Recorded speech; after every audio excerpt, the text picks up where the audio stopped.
Hey guys, sorry I didn't put this review a lot sooner because I did see Ant-Man opening weekend, but here it is now and I have to give you my opinion. So, Ant-Man was a fun action comedy. I loved it. To me, it was very refreshing to see right after Avengers Age of Ultron. And that's the thing, Age of Ultron was not a terrible movie in my opinion. I liked it. I had fun. It's a good Avenger flick, but it's not as good as the first one.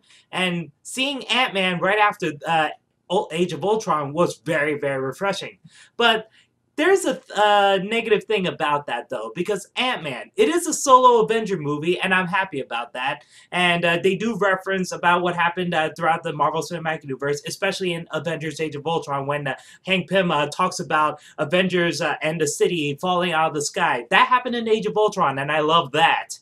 But the weird thing about the movie is that it felt so much like the very first Iron Man movie. Actually, the plots are very, very similar. Uh, sure, the characters are not the same, but they're pretty similar for the storyline, to be exact. Corey Stoll plays Darren Cross, who is Yellow Jacket, and he's trying to take over Hank Pym's company. And he's trying to mass produce armor that could shrink in size and could destroy everything. And he wants to build an army of that and mass produce that and sell them to a shadowy organization. In Ant-Man's case, it's actually Hydra. In the first Iron Man movie, Obadiah Stane is trying to take over the company, and he's trying to mass produce a suit of armor, and he's trying to sell that to a shadowy organization. And in that movie's case, it was the Ten Rings. So yeah, with that said, the plots are very similar, and you have the hero who's trying to stop the villain, and they're related to the villain somehow. In the first Iron Man, Tony Stark is like I wouldn't say student, but he's more like a partner to Obadiah Stane, and that's where the relationship comes in. In this one, even though Scott Lang is the main hero, he is the Ant-Man, you do have Hank Pym, who is a mentor of Darren Cross. But the thing I like about this, even though that I wish they fleshed out Darren Cross a bit more, because the actor playing him is very good, and Darren Cross is a good villain, but the problem is that it proves that Marvel Cinematic Universe, the villains are not that good, to be honest. I mean, they could be good, they could be great, they could be amazing, but they don't fully flesh it out. And the last act is always rushed because they have to have this action scene, they have to kick ass, of course, but they don't really flesh out the villain character that much. And that's a shame because I know that the Sam Raimi Spider-Man movies have their problems, but I always thought the villains were fully fleshed out. Well, except in the third one, because that was a huge match. But in the Spider-Man 1 and 2, Green Goblin, Norman Osborn, you see him throughout the entire movie. You see his character. He has an arc, and yes, he does become the villain, but he has some emotional conflict. He's trying to be the sane person, but at the same time, he's becoming more insane, and he's losing himself to that. In Spider-Man 2, you have Doc Ock. He's this genius scientist who made a huge mistake. He loses his wife, and he's really upset about that, but he's trying to redeem himself by creating this machine, even though he knows there's a huge chance that it will kill people anyway. So he has an arc, and he's fleshed out, and he's throughout the entire movie too. Here, you don't see that much of Darren Cross. And even in the first Iron Man movie, Jeff Bridges has more screen time compared to Corey Stoll, but still, his great character until the third act, which is very rushed, and he's doing all this stupid shit that he shouldn't have done. And that's the thing, in Marvel Cinematic Universe, the two good villains are so far Loki and Ultron. Thanos, we don't really know that much about. He's been sitting in his freaking chair the entire time, and he's going to be the main baddie in Avengers 3, Part 1 and Part 2. And Ronan was good. I liked him, but they didn't do much with him. And the guy, I totally forgot who the elf guy is in Thor Dark World. That final battle was awesome, but I don't really give a shit about the villain.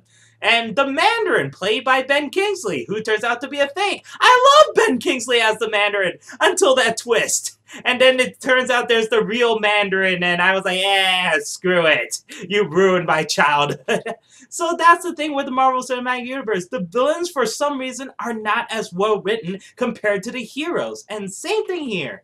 And it's a shame. But I do like there is one huge positive about the Yellow Jacket besides the CGI suit, and the suit looks amazing. I could not believe it's 100% CGI. Seriously, it looks amazing. I thought it was a practical suit. They actually made the suit and they just made it light up, but no, it's 100% CGI and it's great. Besides this cool looking suit, there's one positive thing I like about it, and it was subtle. When Darren Cross was talking to Hank Pym, and Darren Cross is like, okay, so what did you see in me when you picked me as your student? And Hank Pym says, I see myself in you. And then Darren Cross asks, so why do you keep pushing me away? Hank Pym replies, because I saw too much of myself in you. And I like that. That was good. It was a very short scene, but that explained Darren Cross's character a bit, and I do like it. And what I love about it is that Yellow Jacket in the comics is an alter ego of Hank Pym, and Yellow Jacket is a villain. So I do like that subtle reference about, okay, so Yellow Jacket is still Hank Pym in a way, that he's his alter ego. That's good, I like that. And they do explain a bit about Hank Pym's violent background, and sometimes he loses himself, and that's why he has to fix the helmet so it doesn't alter his brain chemistry. And that's the problem with Darren Cross, because when you see him first in the movie, he's already evil. And he stays that way too. There's a moment where they said you could redeem yourself. You don't have to do this, even though you basically became insane because you keep experimenting on the Yellow Jacket particle. But by that time, he knows he's lost anyway, so I don't see the point in that. I kind of wish they flesh out his character more, like put some humor in him, or give him a nicer personality, because it seems like Darren Cross has a thing for Hope Van Dyne, but that really doesn't go anywhere. And the entire time, Hope Van Dyne is just using him so she could try to get rid of the Yellow Jacket suit. So yeah, I kind of wish they fleshed out his character more. But the actor portraying him was good, and the fight scenes with the Yellow Jacket are great. Alright, so we gotta talk about the hero, Scott Lang as the new Ant-Man.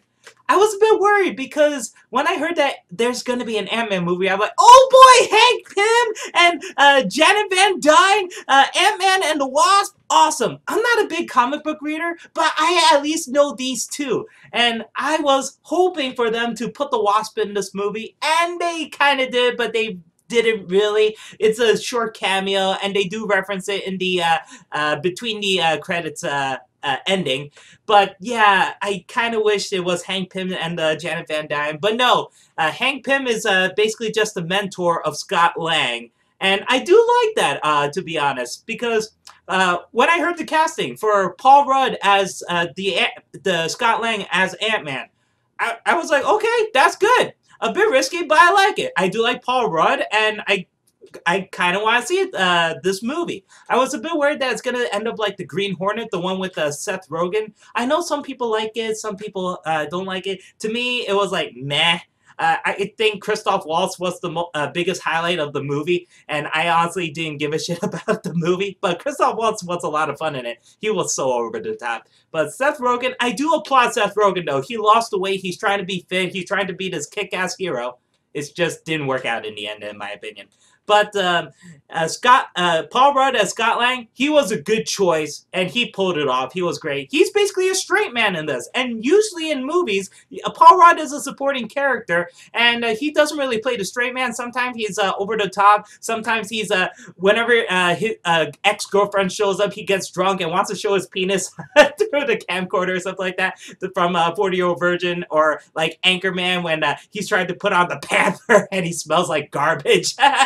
So I'm so used to Paul Rudd as that, but now we have Paul Rudd as the leading man, and he was good. I liked him, and I like the fact that he's not 100% all jokes. And I like that sometimes the jokes just happen, and he doesn't even realize it. The character doesn't realize it, and I like it. The writing is pretty good for Scott Lang. Michael Douglas has Hank Pym. Oh my god, the beginning scene of this movie. I loved it, and here's the thing. I saw Terminator Genisys the night it came out, and I loved the young CGI Arnold Schwarzenegger, and I respected the effects for him. Sure, it's not 100% perfect, but I respect it, and I love the scenes in 1982 or 1984. I forgot what year that Terminator was supposed to be in. But the effect of young Arnold Schwarzenegger, I liked it. And the only parts I didn't like is that whenever he's under bright lighting, you can tell he's really fake because the skin looks a bit shinier than usual, but I was okay with that because they did say that the prototype Terminators were supposed to have like rubbery looking skin. But the eyes look dead, they look lifeless, and that was the problem. But I was okay with that because he's supposed to be a robot. But here, we see young Michael Douglas in 1980, I forgot what year it was supposed to be, 1980 something. And you see old age makeup Peggy Carter and old age makeup Howard Stark. And oh man, the young CGI Michael Douglas face. If that's not CGI, that's amazing makeup. Seriously, it looks fantastic. Oh my god. Because I kept looking at his face, I'm like, okay, so it's under bright lighting. Does it look fake as hell? Are his eyes lifeless? It didn't give a hint of that. I have to applaud the movie for that. I want this movie to get a nomination just because of that scene, which only lasted for 2 minutes. Oh my god, the effect looks so amazing. I mean, I could be overreacting, to be honest, but still, I thought that effect looked great. And I just watched Terminator Genisys. I saw cartoony looking dinosaurs in Jurassic World, and all of a sudden I'm blown away by young CGI Michael Douglas. It's like they took the effect from X-Men The Last Stand, and back then I thought it was a good effect. Now it looks terrible now, but back then it was a cool effect. But yeah, it's like they mastered it, they perfected it, and now Michael Douglas looks like he's actually back in 1980. It's just great. I was like, holy shit, Wall Street Michael Douglas, the first Wall Street Michael Douglas, awesome! And it's nice to see Haley Atwell again, even for 2 minutes as the old age Peggy Carter. And oh man, seeing Hank Pym, Peggy Carter, and Howard Stark interacting together, awesome. And to be honest, I want to see more scenes like this. I almost want an entire episode of this. Whether if it's for Agent of S.H.I.E.L.D. or Agent Carter, just have a 30-minute... How long is the episode? It's either 30 minutes or an hour. An hour-long episode featuring young CGI Michael Douglas, old age makeup Peggy Carter, and old age makeup Howard Stark. This would be awesome. I don't mind if they just talk about science or shit. It just looks good.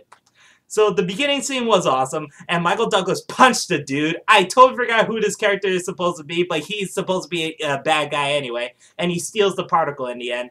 And yeah, Michael Douglas was good. Evangeline Lilly as Janet Van Dyne. Oh, I'm sorry. Hope Van Dyne. Hope Van Dyne. I apologize. She's not Janet. She's Hope. And here's the thing. I know in the comics she plays the Red Queen, and she's supposed to be a villain.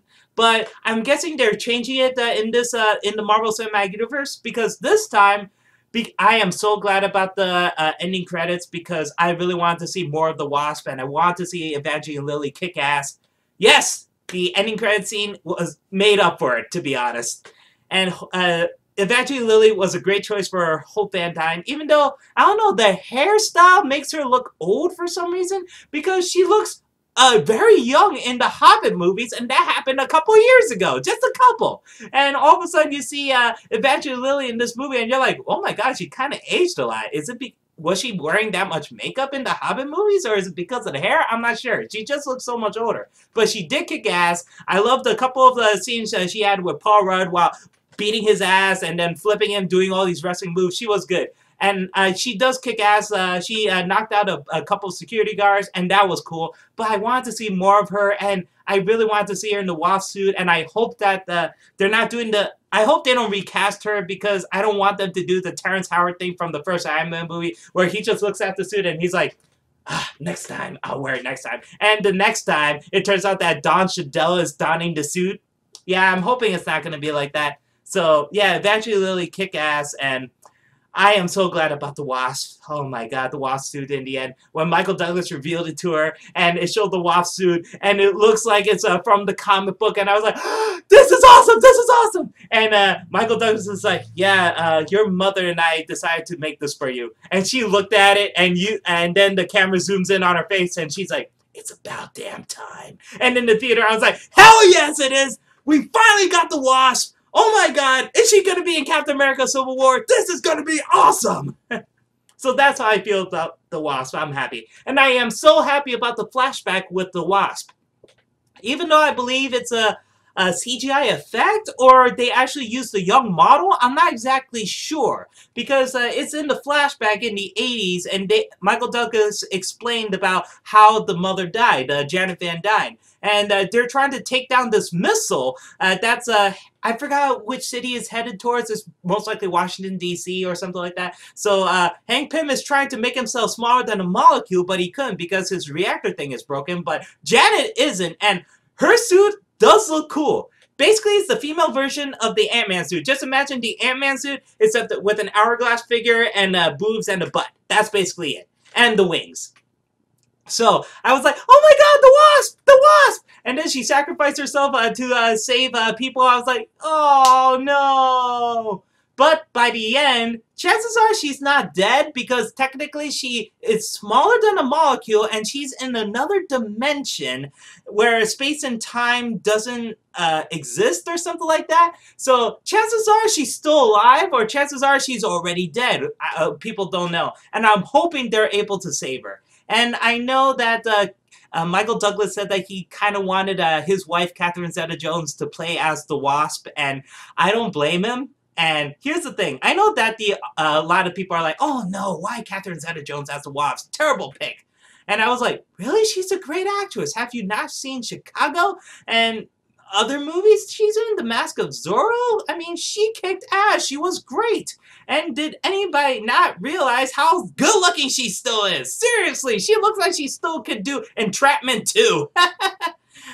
And yeah, I'm okay with Catherine Zeta-Jones as a Wasp if they do recast the person. I saw the IMDb picture of the woman playing as the Wasp in the flashback, and I believe she's a redhead. So yeah, if they recast her, I would be happy for Catherine Zeta-Jones. But yeah, I love the Wasp flashback scene. And the thing about this movie is that it is very humorous. Really on the humor, and I was a bit disappointed that Edgar Wright was not directing this movie anymore. So I was like, oh man, so who they're gonna pick? Peyton Reed? Yes Man? I liked Yes Man. I liked some of the movies he did, but I wouldn't pick him for Ant-Man. So I was a bit disappointed that Edgar Wright decided to leave it under creative differences, I believe. So yeah. But you do sense that Edgar Wright's fingerprints all over this movie because the dialogue seems like it's still written by Edgar Wright, even though I believe it's like 4 different screenwriters, but it definitely felt like an Edgar Wright movie, and it's directed very well, the jokes are great, and the characters are good. And the breakout star of this movie is Michael Pena. Oh my god, he was so awesome. He's hilarious. I loved him in the movie. He was great. And yeah, I can understand if people would find him annoying because his character never stops talking, but his jokes are great. I loved it. And it does feel like an Edgar Wright movie, especially in the couple of scenes that he's describing. So when you first meet up with Michael Pena, and he's getting Paul Rudd, and he's driving him across the San Francisco Bridge, the Golden Gate Bridge. And Paul Rudd's like, oh, hey, man, I heard that you got a girl. How's that going out for you? And Michael Pena's like, oh, yeah, man, she left me. Oh. Yeah, and my mother died. Oh. And my pops got deported. Oh. But I kept the van. So he's always cheerful. He's always energetic. And, oh, man, he was great. And I love the 2 scenes where he talks about the situation that he was in when he was talking to other people, and when you see the footage of the other people, they talk in Michael Pena's voice, and it was just so good. And Michael Pena's like, oh my god, man, I'm so excited, and I'm sorry, sometimes I get carried away, man, and you know what, it's okay, I'm just excited, man. It's so on, bro, it's so on. So I was talking about this guy named Ernesto, and he's like, yo, man, I met this girl, man, and she had some big boobs, and I want to ask her out, man, and she knows this guy who works for Tony Stark. And I was like, oh my god, this is great. Even though the second scene doesn't make any sense because Scott Lang should know that whatever Luis is going to say is going to be bullshit in the end. Because in the first scene, it turns out that Michael Douglas knows about Scott Lang and he's trying to recruit him. So that's why he made the story, which got the attention of Michael Pena. And Michael Pena gave the message to Scott Lang, so Scott Lang would try to steal the Ant-Man suit. So Scott Lang should have known not to do that, not to listen to Luis about a long, complicated story. But you do see a very hilarious cameo from Stan Lee in the second scene. And I believe you see this girl, she looks like it, Anna Akana. I could be wrong, but I saw her for like a split second, but I could be wrong. It could be some other Asian actress. But yeah, she was funny too. She's like, oh yeah, we got all these guys, man. We got this guy who crawls up on walls. And when she said that, I was like, wait a second. Guy who crawls up on walls? Spider-Man? You mean Spider-Man's already active in the Marvel Cinematic Universe? Now you're thinking, you don't know about this? Well, to me, I thought that they're doing a reboot and they are doing the origin story again for Spider-Man, which I'm really, really dreading. But it turns out that he's already active. So I found that to be refreshing, to be honest. Seriously, he's already active and the Avengers know about him? Seriously?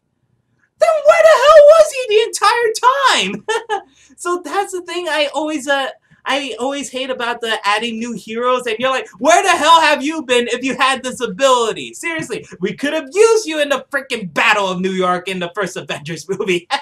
But then again, you could argue, he's a kid, what do you expect? He's a high schooler, which I'm freaking dreading. I'm sorry, guys. I know that people are used to Peter Parker, Spider-Man as a high schooler, but I'm kind of sick of it, to be honest. I'm really sick of it. Seriously, in the first Sam Raimi Spider-Man movie, yes, he went to high school, but that was in the first half of the movie. Then he's in college. And then Spider-Man 2 and 3, he's still in college. I'm okay with him being a college student. Amazing Spider-Man. First movie took place in high school. Second movie, in the beginning, he graduated from high school, and he was going to college. I think. You don't really see him go to classes or anything. I don't even know if he goes to college anymore. I don't know. So, yeah. I want Spider-Man to stick with the education system. I don't care about high school. College! Just college! You could reference the bullying from Flash Thompson and all that stuff, but come on! Stop it with the high schooler shit! We want Peter Parker to freaking evolve! Put him as a college student! I'm serious! I'm done with this high school bullshit with Peter Parker. And we've seen it twice already! We have to see it 3 times? Come on, man! I'm sorry about the rant. That's how I feel about him going back to high school again. Ugh. And I don't want to see Uncle Ben die 3 times. Ugh. I mean, if this is like the Superman movies, like with Christopher Reeve, people understand if you reboot it. Because it's been a couple decades. Superman Returns continues the storyline of the Christopher Reeve Superman. But Man of Steel reboots it. We're okay with that. The Batman Begins. We're okay with that. Spider-Man getting a reboot? Already? Again?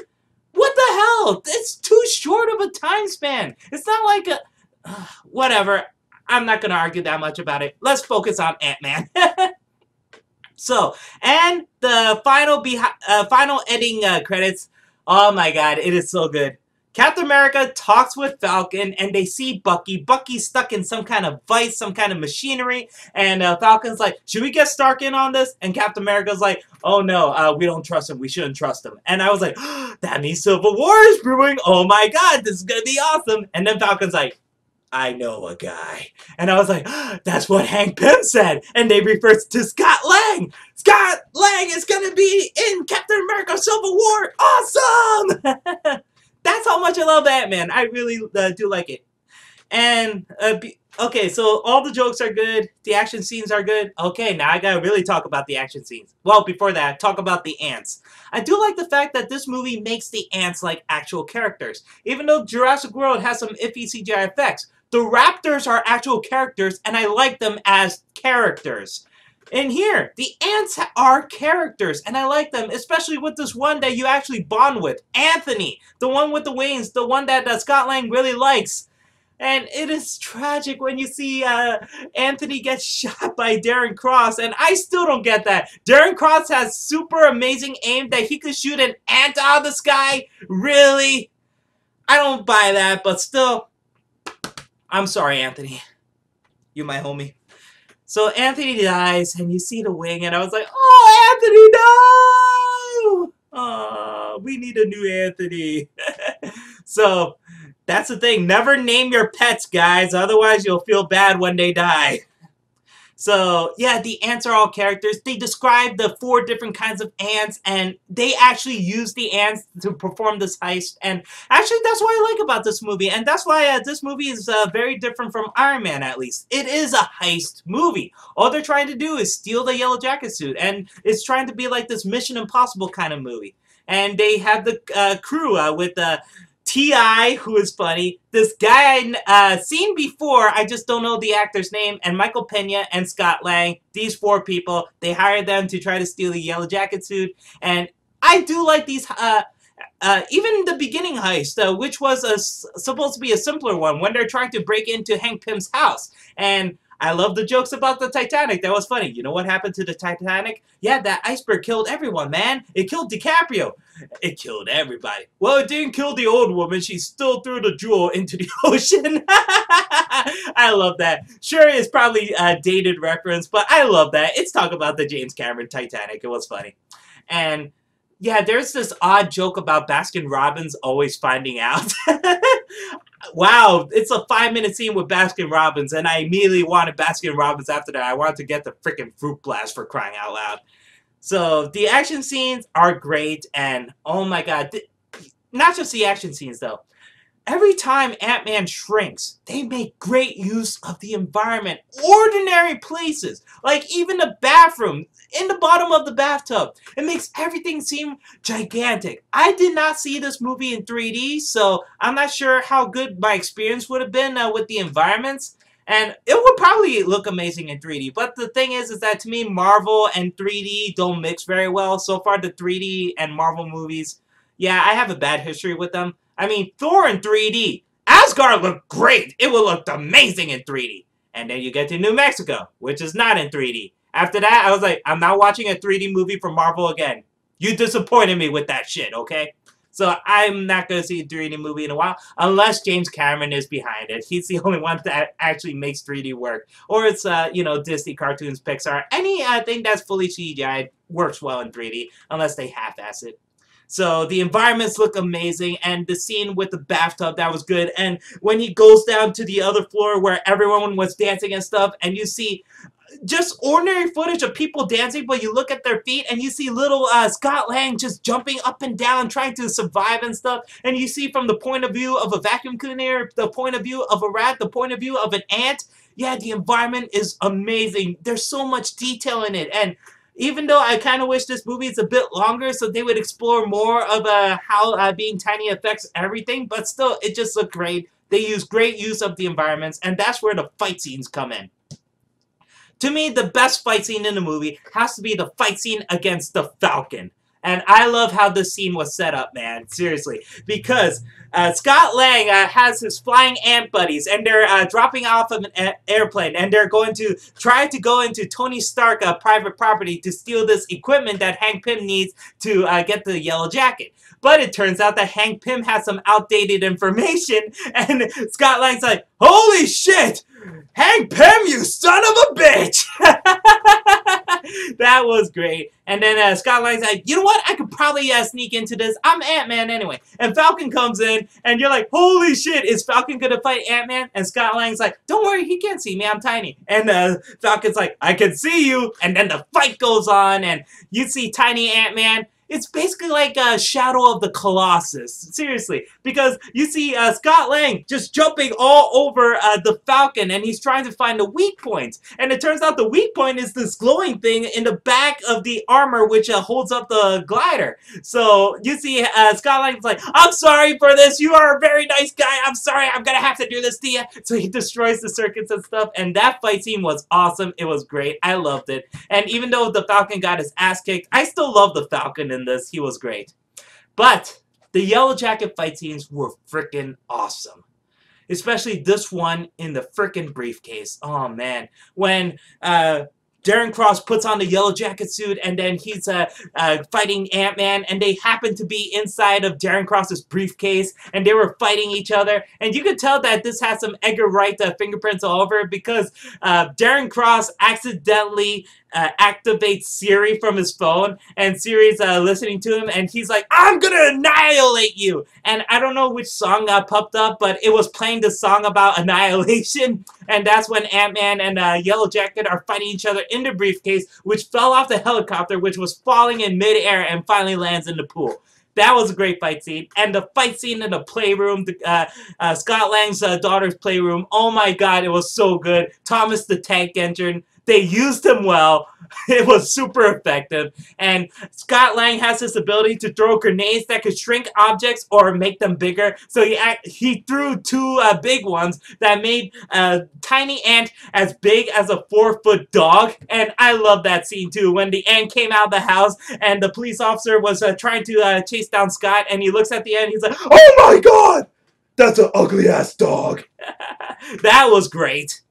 And the fight scene in the playroom with the Thomas the Tank Engine, became a tank engine. Seriously, he's the size of an actual train engine, and it destroyed the house, and it was kind of creepy looking because the eyes kept moving too. That was cool. And yeah, the fight scenes are great, and they make great use of the environment. Like I said, it makes even an ordinary child's room look epic. I love that. That is good.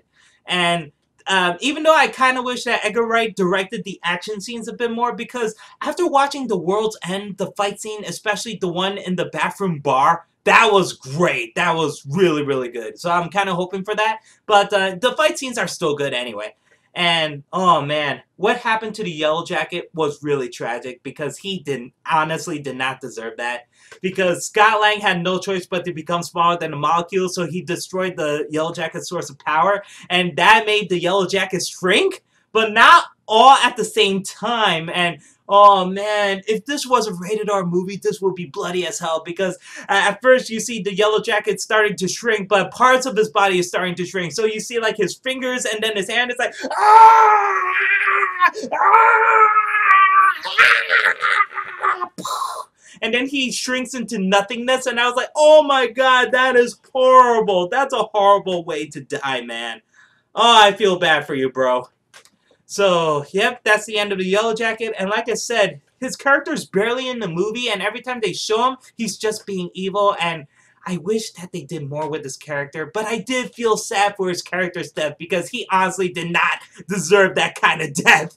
That is a very cruel death, to be honest. But chances are, probably he just became smaller than a molecule, and he's still alive in that dimension thing or something like that. But anyway, that's basically the Ant-Man. So that's the whole Ant-Man movie. I loved it. I really liked it. I'm going to get it on Blu-ray. But like I said, it feels so much like the first Iron Man movie. I felt like this is a Phase 1 movie. It should have been. And I felt like it was going to be, but probably it was too risky at the time, and they prefer Iron Man to be out of Robert Downey Jr., so they have to show off that. But I'm surprised this wasn't a Phase 1 movie, because this ends up being the end of Phase 2. And I was okay with that. Like I said, it's very refreshing to see after Age of Ultron, and I think I like this a lot more than Age of Ultron. Great action, great characters, great humor. I loved it. It was great. So guys, if you like this... So guys, if you watched the movie, write down in the comments below how do you feel about the movie. Did you like it? Did you hate it? Let me know. Guys, if you like this video, please click the like button. If you'd like to subscribe, there's an annotation here for subscribing. So until next time, guys, see you later, and thank you for watching.